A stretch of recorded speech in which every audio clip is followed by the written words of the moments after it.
I want to talk about why I decided to test my dog's gut health, even though on the outside, he looks really, really healthy. He rarely has to be seen by either me or one of my colleagues. In fact, I actually did a podcast about this. He had diarrhea for the first time ever in May that I've had him. And he just turned 8, and I've had him since he was around 11 weeks of age. And I think a lot of it is sometimes it's luck, sometimes it's gut health. Sometimes it's lifestyle. And I did not want to wait until there was an issue for me to wonder what was the status of my dog's gut health. Because I know that so many things are tied to gut health. Allergies, cancer, autoimmune conditions, happiness. So I took a deep dive. And so I decided to do the gut microbiome test by Animal Biome. And I have to say that I was very happy with the results. And so a little backstory. So I've had my dog since he was around 11 weeks of age. I found him on Pet Finder when I was Googling, and shout out to that app. And when I got him, I started him on Purina Pro Plan, puppy, salmon, and rice. And mainly because he's got white feet, and I want to do something a little bit atypical for food for him and not a traditional chicken and beef. While there are some dogs that do very well on chicken and or beef, I knew with him being the breed that he is and the color pattern that there was a more increased risk of allergies. And when you really start thinking about it, it's probably genetics, really. And so I was really intentional about the food I was feeding him at the time, what I thought was very intentional, and being really mindful of treats and just really being mindful of his lifestyle. So my dog has been one who's never really gotten a lot of packaged treats. I don't buy typically a lot of treats. And something I wish I had done sooner in his life that I started doing the last few years, that instead of packaged treats, he gets fresh food, like fresh fruits and vegetables, mainly fresh fruit, because that's what he likes the best. And I think that that has contributed. I think maybe starting him on a atypical protein his whole life, it being salmon. And while I don't feed him that food anymore, and I decided to not feed him that food anymore, not because there was anything wrong with him, because I was like, you know what? I don't want to wait until there's a problem for me to switch his food, for me to wonder, okay, what can I do differently now?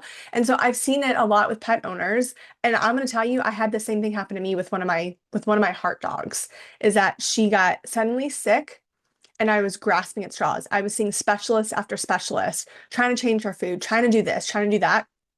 And what I don't know is if that would have happened regardless. What I do know is that I was in that point where I was literally grasping at straws and lost her about a month and a half later after everything happened. And I didn't want to feel that same feeling. Well, I can't predict the future, and there are times where we do everything right and things still don't work in our favor. But what peace of mind knowing after the heartache, knowing, you know what, I wouldn't have done anything different, and this was just bad luck. And that is also a tough pill to swallow. But I think that that pill is a little bit easier to swallow than I wish I would have done X, Y, Z, A, B, C differently. And so that's why I chose to do my dog's gut health. I will leave a link at the bottom of this for the test that I did if you are also interested in talking to your veterinarian and doing the test. And if your veterinarian doesn't feel comfortable or they want to loop somebody in who feels more comfortable in this type of medicine, I want to invite you to book a one-on-one nutrition lifestyle consult with me. These are things I commonly talk about in consults. It's not just, hey, what are you feeding? Okay, here's a list of brands. In fact, that is exactly what doesn't happen. What we do is you fill out a very brief form beforehand. So that way I kind of have an overall idea on what your dog has eaten in the past, what they're currently eating, what you're wanting, what are they struggling with anything, or are you just wanting better health? What are you wanting to improve? And where can I come in and help guide you and make recommendations based on, okay, yes, I want to buy something at the store. Here's what's going on with my dog. Here's where I'd like them to be or where I'd like them to stay. Help me. Or I would like to cook for my dog. And I do want to tell you that recipe formulations are absolutely an option. They are a separate thing that we will talk about in the consultation. Recipe formulations are not done in the consultation because everybody's a little bit different on what they want for their dog. So I invite you to book one of those consults. If you're wanting a resource, you're like, hey, I don't know that I need a consult, but I'd love, like, do you have a resource of everything?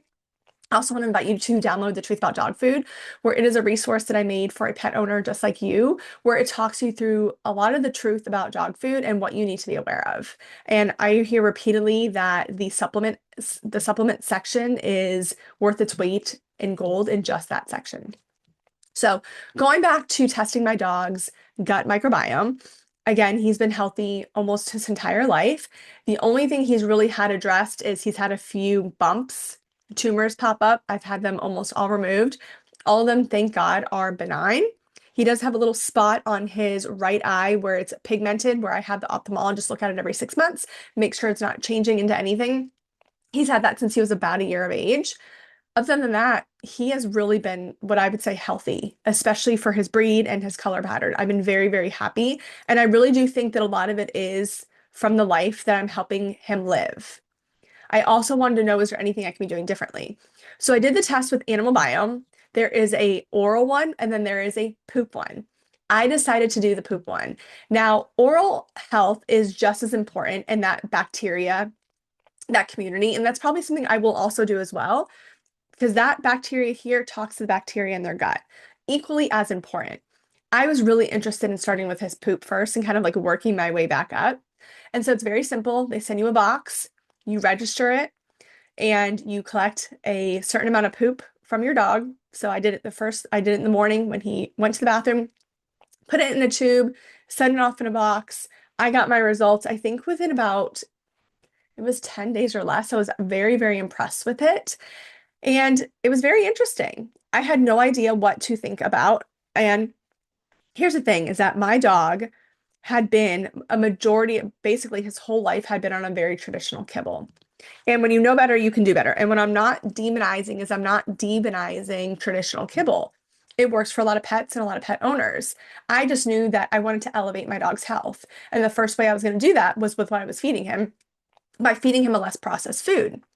Because traditional kibble does not really support a healthy gut microbiome. And now I don't know if we see a lot of dogs with health issues because they're eating traditional kibble, or that's just it's statistically most dogs is what they're eating. And so I know he'd been on that most of his life, and I wanted to see where the status was. And what's really interesting is I wish I would have known about this test and done this test while he was on that food and compared it to him then going to a fresher food, less processed food, to see if that helped in its way. But I didn't. Again, when you know better, you can do better, and you only know what you know. And so I decided to do this test, and I'm actually going to share the results with you. If you're watching on YouTube, you will be able to see this. If you are listening on Apple Podcasts or Spotify, I highly encourage you to find the YouTube link, which is a link in my bio. If you follow me on Instagram, or if you found this from my website, if you go to southernveterinaryservices.com/podcast, you can also find the link for YouTube. And so I'm going to share my screen, and I want you to see the test result. Okay, so here they are. And as you can see, here's the report. And I really like, so it says balanced gut microbiome. No. Bernard's microbiome composition is imbalanced. So it tells me there's red there. Harmful bacteria not detected, green. Love it. Additional beneficial bacteria, green. Love it. Symptoms reported. I didn't really have any. So let me show you. And it's absolutely tailored to your dog. So Bernard's results indicate that although his microbiome has the right bacteria, they're not properly balanced. Okay, tell me a little bit more. Here's harmful bacteria, none were detected. Love that. Additional bacteria detected. This is great. Symptoms reported. There was none. He wasn't having an issue. And so I will see if it says it down here. Oh, here it is. Here's the testing results. So presence of common bacteria, balanced. Great. He's got imbalanced microbiome because bacteria present in the right amounts. And this is what we commonly think of. We commonly think of an imbalanced gut where there's maybe too much bad or not enough good. And in my dog's instance, there isn't enough good. He doesn't have high levels of harmful bacteria. He just doesn't have enough of the good. Now, could that be because he's been on nutritional kibble most of his life? It's very possible. So here they show you, they break down different bacteria, and they show you what they want the ranges to be and where he's at.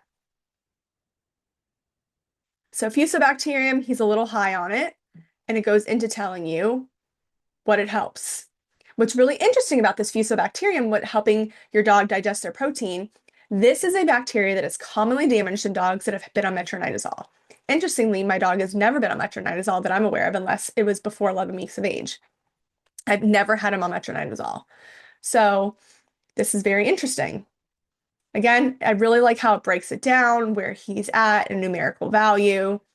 This one here, he's a little bit higher than normal. Again, helps digest proteins and complex carbs. So here's one where he doesn't have enough. This is a good bacteria. He doesn't have enough of it. So really, really gives you a good breakdown. Right here, it breaks down harmful bacteria. This is beautiful.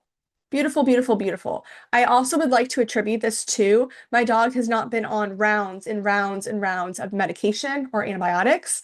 When he did have his diarrhea, I was like, how can I support this in another way with stool firmers and with bland formulated food? I didn't just jump to metronidazole. Anytime he's had issues, I'm always like, how can I treat this with a supplement or a lifestyle first while knowing antibiotics are in my toolkit? So here it shows his beneficial bacteria, all present. And so here's what I want to get into the next part. Once I got these results, which is a great breakdown, it also tells you the supplements that are recommended. I purchased these for my dog because I saw the results and I was like, you know what? There is room for improvement and I want to because I know the importance of a balanced gut. So I purchased them. In fact, they are right here. The complete fiber is what I did, blend, and I did the gut restore. So I did both of those. There was no diet changes recommended, except maybe increasing a little bit of fiber. Again, I wish I had done this when I pulled him off the traditional kibble to know, okay, were things like way off and really switching his food? Again, that gives more testament to the food. If I had to guess, I would think that there'd be some improvements. I don't think his gut was horrible because while I think really good food is important and plays a role, I don't know that if it would have corrected it completely on its own. So what I plan to do is I will plan to retest him after this is all done, these medications. So I'm going to stop sharing my screen. And so really valuable information. It's not just, yes, their gut is imbalanced. No, their gut is not imbalanced. It is so detailed and it really can help you and your veterinarian really come up with a good plan. In fact, currently right now I have a nutrition patient and who's actually happens to be local to me and was referred by that veterinary hospital to me. And very picky eater, randomly will decide doesn't want to eat. And sometimes we'll have some GI upset. And I was like, hey, I really think you guys should consider doing this test. And that test indicated that that dog really may be having inflammatory bowel disease, IBS, IBD. And so that can help her team and her owners really tailor everything to her. Yes, diet is so important. You've heard me talk about it, and you know it is a pedestal that I love to talk about. I almost tie everything back to nutrition. Sometimes we need a little bit more. And so I'm really curious when that pup gets on maybe balancing some of this stuff, how that can help. And maybe that dog does need some traditional medication, but can that just be a gap until we bridge everything together with maybe some supplements? Or maybe can we avoid traditional medication by doing these supplements, maybe a fecal transplant for this dog to help her get the right bacteria so that there's not inflammation going on in the gut. And so I think that we think about the gut, but we don't really think about the gut, especially in a traditional setting, and how much can be improved, and maybe not completely resolved, but how much can be completely improved when we address the dog's gut health. And so they do also make this test for cats. If you're a cat owner and you're curious, or maybe you're a cat and dog parent, highly recommend it. I'm very happy that I did it. I'm very happy I didn't wait until my dog was sick. I'm very happy to know that overall, his gut microbiome just needs some little tweaks. And I did another test on my dog that I'm going to do another podcast about. It was a cancer screening test, and that one was also very interesting. I'm in the camp that when you have more information, you know better, and so you can do better. And so I think that having the information is really, really valuable. I'm very happy I did it. I don't feel confused. I don't feel frustrated. I'm not mad at myself. I'm really proud that I did this for my dog and really for me, and I'm not waiting until he's sick. So if your dog has a lot of allergies, if your dog has a lot of conditions, poop issues, if you're at the vet consistently, whether it's for the same issue or multiple issues, I would really consider doing these tests, especially if your dog's been on chronic medications for a while. Absolutely. If your dog's been on anti-inflammatories for a while because they're arthritic, or you're like, gosh, my dog has had diarrhea several times and I know they've been on antibiotics numerous times, I would do it. I wouldn't wait. I would absolutely do it. Get the information. It it gives a beautiful report as you as the pet owner and as the veterinarian, because I got both because I'm my dog's veterinarian and his owner. Really easy to walk through. And when you do the supplements, it gives you a beautiful breakdown of like how to implement it, what to look for, how to ramp them up. They're not just like, here's your probiotics or here's your supplement, good luck. I really felt like it was very, very valuable. And it is a test that I've been recommending more and more. In fact, before I even did it on my own dog, I was bought in. And then once I did it on my own dog and got the results, I was even more bought in. So the gut microbiome test by Animal Biome, there is an oral microbiome one, which I think is also very important. And it's something I probably will consider doing for him. Again, because I know the bacteria here talks to the bacteria in their gut, and the bacteria in their gut has so much influence over their health. So, looking forward to going over the cancer screening results with you on another episode. So, keep staying curious, love on your pet. See you next time.